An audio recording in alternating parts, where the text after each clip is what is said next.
बिल्कुल, अब आपको सीधे लिए चलते हैं लखनऊ, जहां पर सीएम योगी आदित्यनाथ क्या कुछ कह रहे हैं, सुनिए। डॉक्टर भीमराव अंबेडकर जी की पावन जयंती के अवसर पर आयोजित आज के इस समारोह में उत्तर प्रदेश सरकार के उप मुख्यमंत्री श्री ब्रजेश पाठक जी, प्रदेश सरकार में ही मंत्रिमंडल के मेरे सहयोगी, समाज कल्याण विभाग के मंत्री श्री असीम अरुण जी, प्रदेश के जल शक्ति मंत्री श्री स्वतंत्र देव सिंह जी, राज्यसभा के माननीय सांसद श्री ब्रजलाल जी, इस कार्यक्रम के संयोजक, अंबेडकर महासभा के अध्यक्ष, विधान परिषद सदस्य डॉक्टर लालजी प्रसाद निर्मल जी, लखनऊ की महापौर श्रीमती सुषमा खड़गवाल जी, प्रदेश अध्यक्ष अंबेडकर महासभा प्रमोद कुमार जी, महामंत्री अमरनाथ प्रजापति जी, कोषाध्यक्ष डॉक्टर सत्या दोहरे जी, आज के इस कार्यक्रम में उपस्थित सभी बहनों और भाइयों, आज भारत माता के महान सपूत बोधिसत्व भारत रत्न डॉक्टर भीमराव अंबेडकर जी की पावन जयंती है। इस अवसर पर मैं आप सभी को और पूरे प्रदेशवासियों को हृदय से बधाई देते हुए बाबा साहब की स्मृतियों को कोटि कोटि नमन करते हुए आप सबका मैं अभिनंदन करता हूं। बहनों और भाइयों, जब हम बाबा साहब भीमराव अंबेडकर की बात करते हैं तो देश और दुनिया इस बात से अचंभित होगी, क्या एक सामान्य मनुष्य विपरीत परिस्थितियों में एक गरीब घर में पैदा होकर के और दुनिया की उच्चतम डिग्री हासिल करके उन कोटि कोटि लोगों के जीवन में जो वंचित थे, अभाव से ग्रसित थे, जिनके साथ मानवीय व्यवहार भी नहीं हो पाता था, उन लोगों के न्याय के पुरोधा के रूप में लोगों के लिए पूजनीय बन जाए।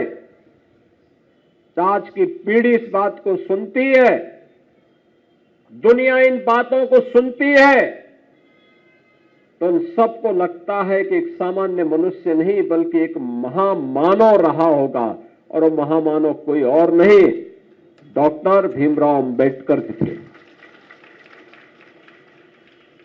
जिनकी पावन जयंती के कार्यक्रम के साथ आज हम सब यहां जुड़ रहे हैं।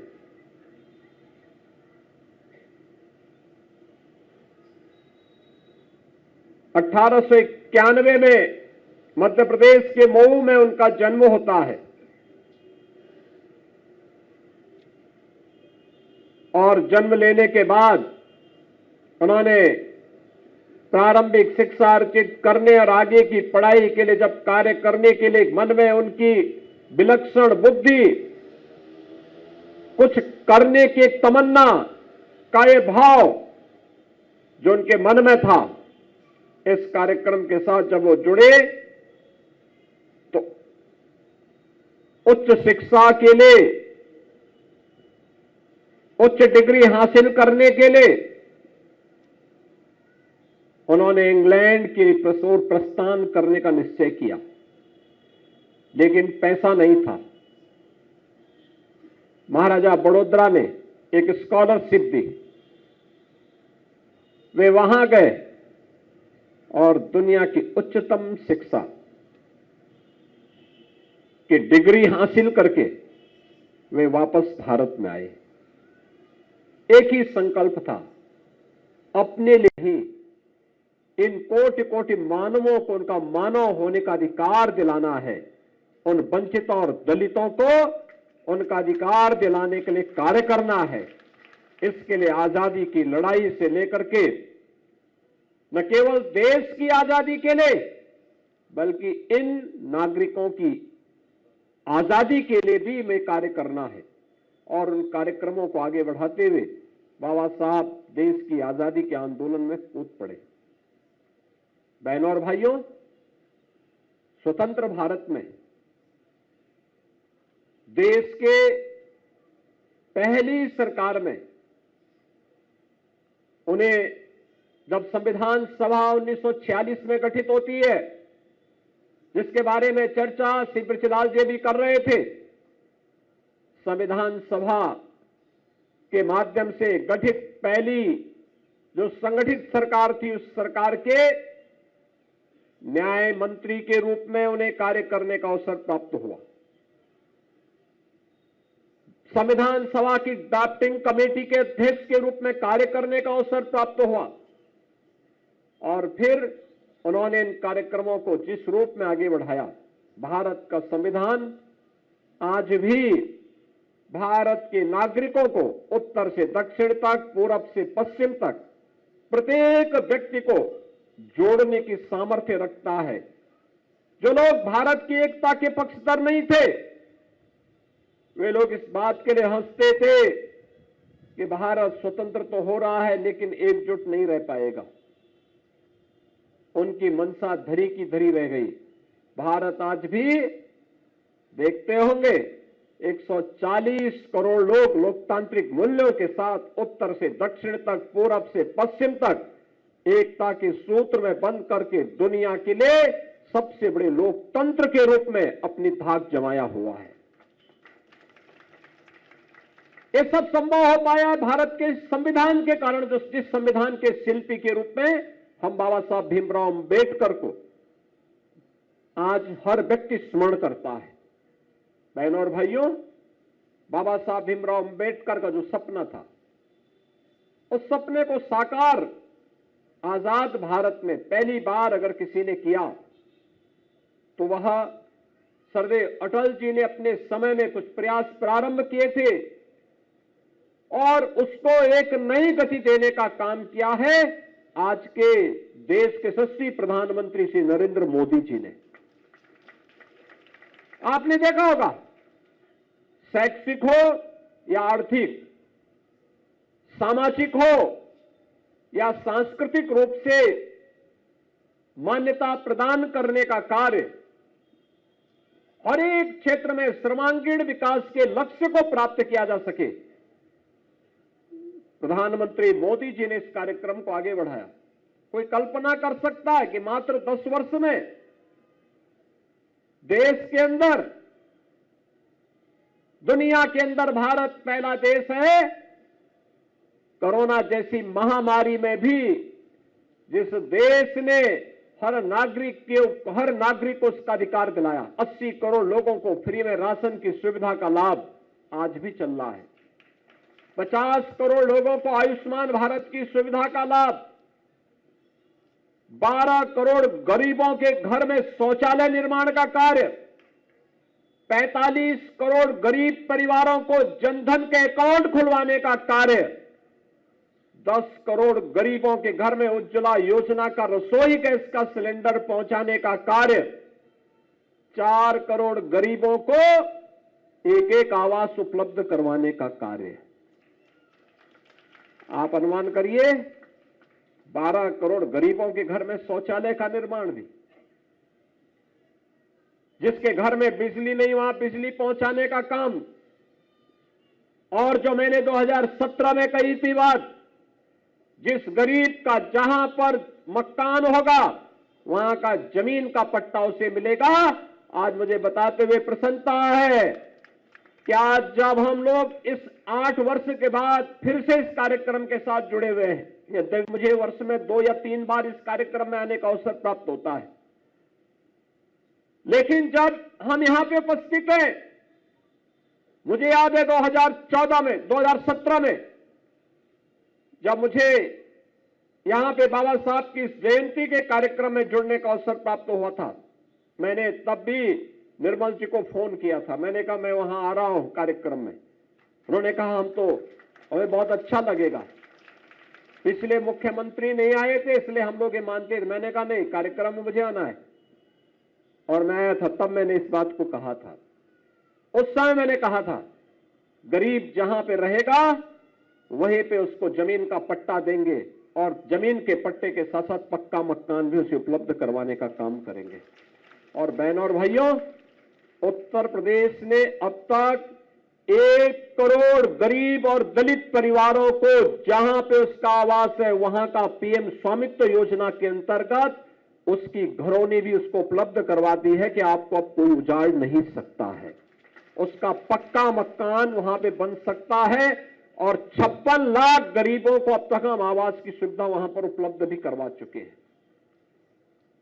बहनों और भाइयों, जो चर्चा अभी यहां पर श्री असीम अरुण जी कर रहे थे, असीम जी कह रहे थे कि आदरणीय प्रधानमंत्री जी की प्रेरणा से सरकार ने एक बड़े कार्यक्रम को अपने हाथों में लिया है और वह लिया है जीरो पॉवर्टी का, यानी गरीबी रेखा से ऊपर उठाने का काम हर एक गरीब और वंचित को करना है।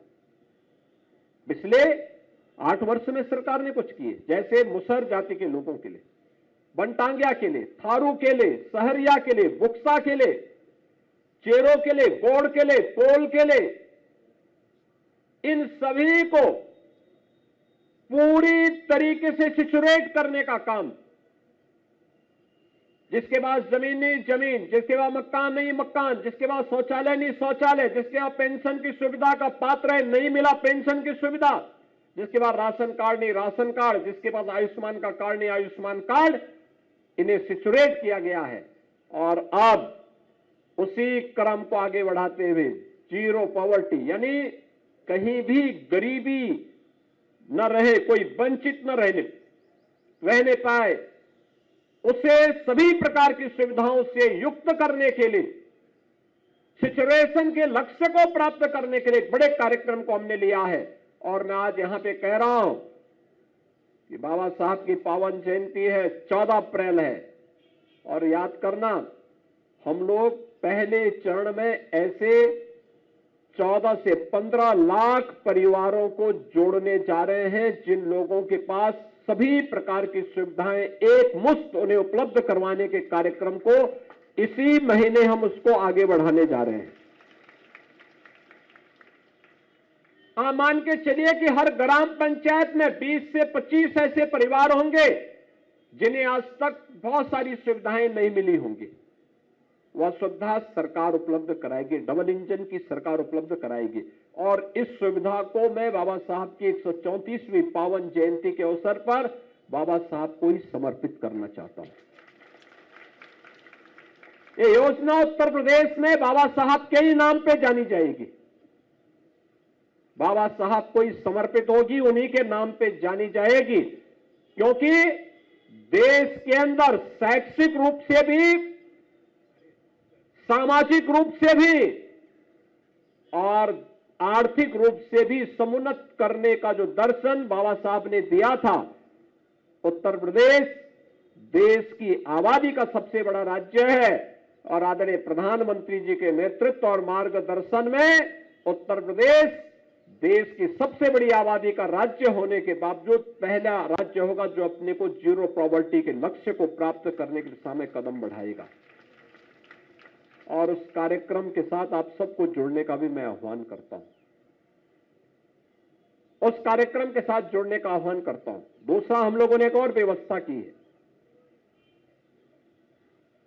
मुख्यमंत्री सीएम युवा उद्यमी स्कीम, जिस कार्यक्रम के अंतर्गत कोई युवा उद्यमी और खास तौर पर अनुसूचित जाति, जनजाति और अति पिछड़ी जाति से जुड़े हुए गरीब युवा जो मार्जिन मनी भी नहीं रख सकते हैं, उन लोगों के लिए हम लोग इस स्कीम को लेकर के आए हैं। मुझे बताते हुए प्रसन्नता है कि अब तक 30,000 से अधिक युवाओं को बैंकों से ब्याज मुक्त और गारंटी मुक्त ऋण की सुविधा उपलब्ध कराई जा चुकी है और आने वाले समय में हम इसे प्रतिवर्ष 1 लाख युवाओं को प्रतिवर्ष इस सुविधा के साथ जोड़ने वाले हैं। और मैं चाहूंगा कोई भी व्यक्ति अपना कोई कारोबार करना चाहता है, उसके प्रशिक्षण को लेकर के और वह इस कार्यक्रम के साथ जुड़ सकता है। ये सभी कार्यक्रम हैं जिन्हें हम आगे बढ़ा सकते हैं। यहां पे निर्मल जी ने ग्राम पंचायतों के सामुदायिक शौचालय के बारे में चर्चा की थी।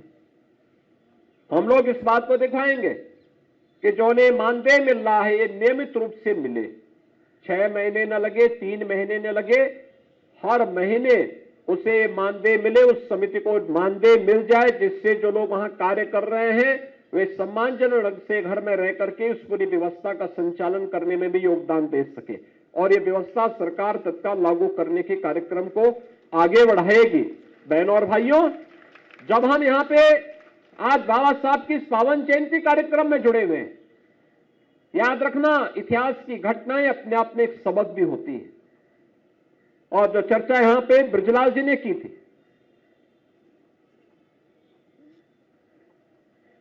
जो बात उन्होंने यहां पे बाबा साहब के बारे में और जोगिंद्रनाथ मंडल के बारे में कही, बाबा साहब भीमराव अंबेडकर अपनी महानता के कारण, राष्ट्रभक्ति के नाते आज से अंत तक मैं भारतीय हूं इस संकल्प का उद्घोष करने वाले बाबा साहब भीमराव अंबेडकर हैं, जिन्होंने अपमान सहा लेकिन भारत को कभी अपमानित नहीं होने दिया। उन्होंने सामाजिक रूप से अपमान सहा होगा लेकिन भारत को कभी अपमानित नहीं होने दिया। ये उनकी महानता थी, जिसके कारण स्वतंत्र भारत उनके प्रति कृतज्ञता ज्ञापित करता है। और ज्ञापित करने के कारण ही आज बाबा साहब भीमराव अंबेडकर की जयंती पूरे देश के अंदर मनाई जा रही है, भव्यता के साथ, सम्मानजनक ढंग के साथ। आपने देखा होगा कल बाबा साहब भीमराव अंबेडकर की जहां जहां प्रतिमाएं लगी हैं, जहां जहां पार्क हैं, जनप्रतिनिधिगण, सांसद, विधायक, जिलाधिकारी, पुलिस अधीक्षक, सीनियर अधिकारीगण उन पार्कों की सफाई में लगे हुए थे, मूर्तियों की सफाई में लगे हुए थे। और आज पुष्पांजलि कार्यक्रम के साथ पूरा प्रदेश जुड़ा हुआ है, पूरा देश जुड़ा हुआ है। यह है कृतज्ञता ज्ञापित करने का सबक, यह है कृतज्ञता ज्ञापित करने का परिणाम। देश के अंदर बाबा साहब की पूजा हो रही है, लेकिन मैं कहता हूं इनमें से एक भी व्यक्ति नहीं बता सकता कि जोगिंद्रनाथ मंडल कब पैदा हुए और कब उनकी मृत्यु हुई और कहां हुई। मुझे लगता है ब्रजलाल जी जैसे कुछ पढ़े लिखे लोगों को छोड़ दें तो स्वाभाविक रूप से कोई नहीं, क्योंकि वो तो इतिहास के सबक के बारे में उन्होंने लिखा भी, इसके बारे में इतिहास की गलतियां हमें माफ नहीं करती है। और याद रखना कोई भी ऐसा कार्य नहीं होना चाहिए जो समाज को कमजोर करता हो, देश को कमजोर करता हो, क्योंकि हम सबका अस्तित्व तभी है जब देश है। देश को कमजोर करने वाली ताकतें काम कर रही हैं। बाबा साहब को बहुत सारे लोगों ने लालच देने का काम किया था, लेकिन टस से मस नहीं हुए। उन्होंने एक स्पष्ट घोषणा की थी कि मैं आदि और अंत में एक भारतीय हूं, एक भारतीय के रूप में पैदा हुआ हूं और भारतीय के रूप में ही मरना पसंद करूंगा। और मुझे लगता है कि इसी को लेकर के हमें करना देखना होगा। पाकिस्तान और बांग्लादेश का सबक हम सब के लिए भी सबक होना चाहिए। मोदी जी ने उन्हें, उन दलितों को, उन वंचितों को सम्मान दिलाया। बाबा साहब के पंचतीर्थ हो या जो पाकिस्तान, बांग्लादेश, अफगानिस्तान में पीड़ित और प्रताड़ित मानवता थी, उन्हें भारत के अंदर शरण देकर के भारत की नागरिकता प्रदान करने का काम भी किया। लोगों ने आंदोलन करने का प्रयास किया, व्यवस्था बिगाड़ने का प्रयास किया। इस कांग्रेस से समाजवादी पार्टी बाबा साहब के जीते जीते ये लोग उन्हें अपमानित करते रहे और उनके न रहने के बाद उनके मूल्य और आदर्शों को कहीं स्थापित न होने दे, इसके लिए इन्होंने कार्य किया। बाबा साहब का स्मारक दिल्ली में नहीं बनने दिया, ये समाजवादी पार्टी कहती थी कि बाबा साहब का कहीं स्मारक बनेगा तो हम उसको तोड़ेंगे, क्या क्या घोषणाएं ये लोग करते थे। लेकिन आज बाबा साहब को सम्मान मिल रहा है। बाबा साहब के मूल्य और आदर्शों के प्रति पूरा भारत आज उन्हें सम्मानित कर रहा है और कृतज्ञता ज्ञापित कर रहा है। हम सब बाबा साहब के उन मूल्यों के प्रति जागरूक हों जो उन्होंने कहा था शिक्षित बनो। शिक्षा के प्रति जो उनका आग्रह था, शिक्षित रहेंगे तो हम लोग भटक नहीं पाएंगे। आज सरकार सुविधा दे रही, हमें उसका लाभ लेना चाहिए, अपने बच्चों को पढ़ाना चाहिए। बाबा साहब के समय में तो उसका भी अभाव था। उन्होंने सामाजिक रूप से संगठित होकर के कार्य करने के लिए भी कहा। हर एक वंचित और दलित को मदद करने के लिए कहा। आर्थिक रूप से समुन्नत बनने के लिए भी उन्होंने कहा।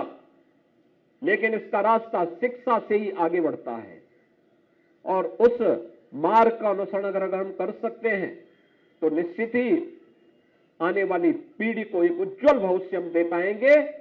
सरकार की योजनाओं के साथ जोड़ना, कौन इन योजनाओं को दे रहा है, कहां से दे रहा है, इसके बारे में जानकारी रखना, अन्याय और अत्याचार के खिलाफ एकजुट आवाज उठाना और किसी भी प्रकार के भ्रष्टाचार के खिलाफ आवाज उठाने के लिए तैयार होना अगर हम उठा पाएंगे तो बाबा साहब के सच्चे अनुयायी कहलाएंगे।